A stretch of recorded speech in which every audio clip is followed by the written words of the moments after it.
Hello, welcome to part 2. Here we're going to be finishing off the rest of the dress and making the bows. So here I am getting ready to make the bottom spikes for the hem, and I went around the whole length of the skirt and measured to make sure I would have enough fabric, and that way I could measure out the points to make sure they wouldn't kind of like cut off or be a little weird towards that meeting area. I wanted them to be equally spaced and not messed up in the end. After I had measured the skirt, I went ahead and started to make the pattern piece for the spike part. I believe my spikes came out to 4 inches wide each and 3 inches high. And after I cut out the pattern piece I created, I pinned it to the bottom just to make sure it looked the way that I wanted it to. Now, I didn't have enough white fabric to do this in one go. If you have the length, I recommend just doing it in one large swoop. I had to cut out so many pieces and I ended up making 3 parts. So altogether I cut out 6 pieces and sewed 2 of them together, right? And then I sewed each of the 3 together at the ends. I wish I had had like a longer piece of fabric, but this was extra fabric that I had found, so I really didn't want to waste it. After that, I went ahead and pinned all the pieces and then sewed them on the inside. As you can see, they're all my pieces. So once I was done, I went ahead and basically folded out the edges and pinned all of the edges together. That way I could sew them into one long piece. As a test run, I kind of pinned it to the whole bottom of the dress. That way I could put the whole thing on and make sure that they looked nice and that they were long enough and that nothing was off. I put on this dress a lot throughout this whole making process, but you know, always keep trying things on because you never know when something's gonna mess up and then you don't try it on and it's too late to go back. After the test pin, I went in and I cut all of the points and kind of clipped them as close as I could. So you're gonna wanna cut the top of the spike and then right where the 2 spikes meet on the inside, and try to cut as close to your seam as you can. That way when I flipped it inside out, it would look more like a point instead of like a rounded off edge. Now this did take a while because there was a crazy amount of spikes, and with each one I went in with scissors and a stick and a bunch of random objects and kept trying to push out the spikes. I really wanted them to look sharper than my cuffs came out, so I tried really hard to kind of get them to a point. Hey, look who moved again. Wow. I ended up taking my nail file and putting duct tape around it so it wouldn't scratch up the inside, and then I went ahead and kind of pushed the spike and the nail file down on the desk. That way it would force the seam allowance out. I wouldn't say what I did was the safest way. I mean, I could have easily like poked through the fabric, so when you're doing this, be careful not to like stab through your point. And here you can kind of see the difference to a point that I did push out and one that I didn't. So once I made sure they were all to the point where I wanted them to, I sewed them down on the sewing machine. A part of me wished that I had sewn the cuffs like this, but as you can see, I just kept going back and forth, corner to corner, tried to make straight lines. It only got a little difficult when I would get to the edge of the point and my sewing machine wouldn't catch the fabric. It just wouldn't pull it back in, so I kept having to like lift it up and out to keep on sewing. I initially sewed them down because after I had ironed it, the fabric still kind of folded in on itself. So I pinned it that way it would stay out, and then I sewed it to make sure that they just wouldn't fold in. They weren't, you know, straight lines. It was more like an awkward curve out from the point. So sewing them make them look a lot better in the end. Step 23. Make 2 thread loops on left back collar stand between the small dots. Hand sew buttons to right collar stand under loops. This step I straight up just didn't do. I was like, nah. When I zipped it up, I liked just that little bit of looseness so my neck didn't feel like it was kind of like choking. You know, I didn't want that feel, and then I didn't want to be stuck in it and feel like I couldn't get the dress off. And of course I knew that when I made the neck bow, it was gonna cover that spot up anyway, so I just didn't add the button.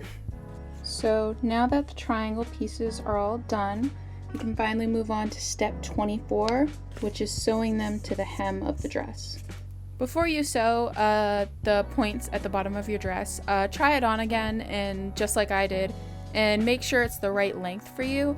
I made sure to try on the dress with all of my petticoats before I officially decided that this is how long I wanted it to be. So I pinned this all along the outside. Make sure you're picking, the better side, because of course the side that I sewed the top of on looked a lot better than the underside when I'd have a little bit of a sewing issue with the machine. I sewed the bottom at 3 spots. The first spot was the initial sew at 1/2 inch.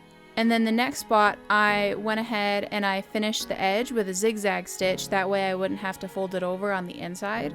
And then after that, the same as I did on the sleeve part and that white collar area, I used black thread and I sewed the seam allowance upward. We've officially made it to the blue fabric section. I'm so happy. So I went into my cosplay drawers and I found a really old chest binder, and I decided to cut the edges of it and basically take those clip parts to use it as a waist piece in the back. So that way I could just cut out the fabric and sew it to the black pieces, and I could just clip myself into the waistband. So what I did was I measured out my waist and basically added 2 inches for seam allowance, and then cut out enough fabric to fold it 4 times over. That way it would be thick enough. I was using stretchy fabric, so I really didn't need that extra 2 inches. I actually took off like a good 8 inches. So if you have stretchy fabric, you definitely won't need the width of your waist. After I was done cutting out my piece, I folded it and kind of pinned the whole sides. Because the fabric was really slippery, I didn't want the layers to slip out while I was sewing it. So I pinned both sides. One side I actually had to fold in the fabric because it was the edges, and then I went in and I kind of like pulled as I sewed. That way when I put it around myself it would stretch, and I pulled more on the bottom half. Because my hips are wider, I didn't want it to scrunch up too much, so I kind of made the bottom part a lot more stretchy while I was sewing it. Once I was done, I kind of like roughly pinned the black clip parts to the edges of the blue piece, and I had my mom pin me in, that way I wouldn't like scratch my fingers up. I always attempt to pin stuff on me, and I always end up scraping pins. It hurts. So my mom, because it was stretchy and tight, she's basically clipping me into the back of it and making sure that that's how tight I want it to be before I officially sew it, because once I sew it I can't really go back and make it looser. So once I had decided that I liked the fit of it, that's when my tights came in the mail. I decided not to make tights, mostly because I thought about making tights, and then the convention that I wanted to wear this to got canceled. So I decided, you know what, I'll just buy the tights. I bought these from We Love Colors because they don't make tights in my size that are striped, and they had them in my size, so I got to pick the color and I was super excited. So for anybody interested in striped tights, I will leave a link in the description to the website. Now, because I can't double measure, I had to basically cut the edges off. I had one messed up clip that kind of got bent. So I decided to just snip it off and snip off 3 of the loops on the edge. And then I went in with the sewing machine and basically did a zigzag stitch to finish off the edges. That way it wouldn't fray away while I was wearing it. Gosh, I tried so hard to get it to focus on the zigzag, so that's basically what I did. After all of that, I just folded the blue fabric down on the inside and pinned the black pieces inside kind of the folds, and I did a zigzag stitch and I went forward and I went all the way backward after. I basically made sure that the zigzag was going over the blue fabric and then over the black fabric, so it was kind of locking in both of them. If you wanted to, you could just do a straight stitch. I was just afraid that it would come off because I knew it was going to be tight and stretchy and I didn't want it to rip in any way. A part of me really wanted to make my own pieces with the clips in blue fabric, but the black fabric just kind of blends into the back of the black dress, so it didn't really matter if it was blue or black in the end to me. I was just okay with it. I do recommend that if you're sewing the clips, sew them upward. While I was sewing it, the clips kept getting stuck in the holes of the sewing machine, of course, and it just made things difficult. So if you're sewing it, I'd recommend flipping it the other way before you start. Next step is making the bows. So I basically took my puzzle cardboard. This is the cardboard that I lay on carpets and that I do puzzles on, so rip. The cardboard piece was about 21 inches by 19. I didn't need the whole thing. I started off by mapping out the whole thing. I used my ruler to do an inch by inch all the way around. That way I knew kind of like the exact shape was even. This made it a lot easier to map out what exactly I wanted the bow to look like. I was basically gonna cut out the cardboard pieces and put them inside of the fabric and then stuff them. And as I got down shape by shape, I just kept using an X-Acto knife to cut out the lines that I was creating. Now, as I was going down size by size, I was holding it up to my mannequin to kind of see for reference how big the bow was going to be. Stocking's bow kind of comes up at the top, so you can see the top part of it, but you can't see the bottom, and her hair blocks it, you know, so I couldn't find like an exact picture of her hair not blocking it. But I just took reference from the bow on the back of her head and tried to make it the same for the bow on the back of her dress. So as I was making it, I just kept getting smaller and smaller until I liked how it looked on the back of the mannequin. Once I was done, I found a different piece of cardboard and I basically did the same exact thing for the bow on the back of the head. Of course, having it inch by inch wasn't good enough, you know, and I ended up like making lines in between, so for each half inch when I was getting kind of like really close to what I wanted it to look like. And of course I held it to the back of my wig head to make sure that I like the size. So these are the finished bows and they're all nice and plush. What I did was I sewed along these top points and then left this bottom area open, except for like maybe a little bit here, and I did that for both bows. After that, I put the cardboard inside and I basically hand sewed from like here to here on each bow.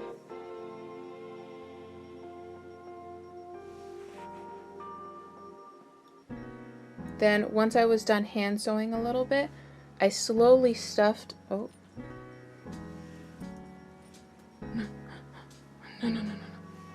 Then once I was done hand sewing a little bit, I left about this much open on each bow and then slowly stuffed them on both sides of the cardboard.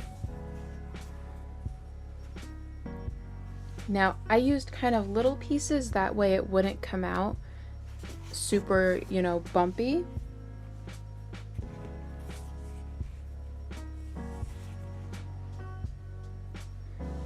And I started by filling the side that was already completely sewn up for each bow, and then I would slowly hand sew the last part shut while still stuffing the second half of the bow. This way it made it easier.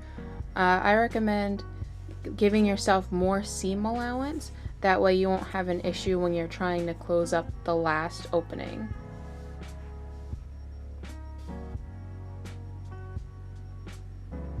So I went to Joann's and I got these clips. I got these barrettes that I'm going to sew one to the back of the bow, and then I got these pin backs and I'm going to be sewing two here and here to make it easier to just attach this to the back of the waist piece. We are pretty much at the end. This is the last thing that needs to be done. It is cutting out the neck bow. Now here is where I kind of gave up. I had cut out a piece previously and folded over the edges and attempted to sew it down, and it came out awful. the fabric is way too thin and slippery, and sewing it down just made it look gross. So I was kind of like, whatever, and I tried to delicately cut out just a 1-layer piece with the edges unfinished. When it comes to finishing my cosplays, I can say when I get towards the end, I kind of give up a lot. It's mostly because I'm in the mindset of, well, it's practically all done. So when you're doing a project and you get down towards the end, I would just say take a step back and kind of pause and think, is this what I really want to do? When you get towards the ends of things, and like when it comes to those last details and the finals of finishing off a costume, it can be so easy to just like cut the corners and try to just get it done. So I will say, just take a moment, pause, think about things. And in the end, of course, the bow looked fine. It looked totally fine. It's just, of course, it bugged me that the edges weren't totally finished. I recommend just buying like a nice piece of ribbon, but I wanted all the colors to match, and I didn't want the ribbon to just be like a little bit off color than the rest of the blue. So this is the final cosplay, and you can clearly see me spinning my mannequin underneath. I always like getting in that spin shot, and I'm always in the bottom on the floor during it. I am so glad I finished this cosplay, and even though I couldn't wear it to anything, I'm still glad that I made it. My mom gave me the great suggestion of putting stuffing inside of the sleeves. That way, like, that puffy part puffed out a lot more. She also recommended tissue paper, so if I ever wear this out, I'll probably use tissue paper for the shoulders to make them pop a little bit more. So according to my cosplay app, it took me 6 months to finish this, 40 hours, and it cost me about $64. It probably would have cost me more, but because I've cosplayed stocking before, I obviously had a bunch of other things and, of course, extra fabric. I will say I'm really glad that I didn't have any like crazy major issues with the pattern. I'm happy that I'm getting better at using patterns, which helps when it comes to cosplays that I really don't want to like map out the whole pattern for to make.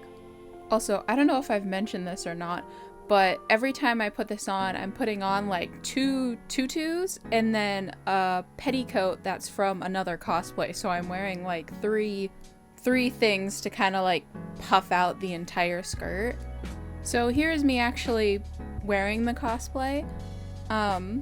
Because I was putting this on by myself, it was kind of a little hard putting on the bow. So I basically pinned on one side of the bow and then clipped myself into the whole waist piece, and then after I pinned on the other side of the bow. From there, I kind of awkwardly like moved it around myself to the back. So to anyone who made it this far in the video, thank you so much for watching. I will be sure to link my Instagram in the description for anybody who wants to see more progress pictures and close-up pictures.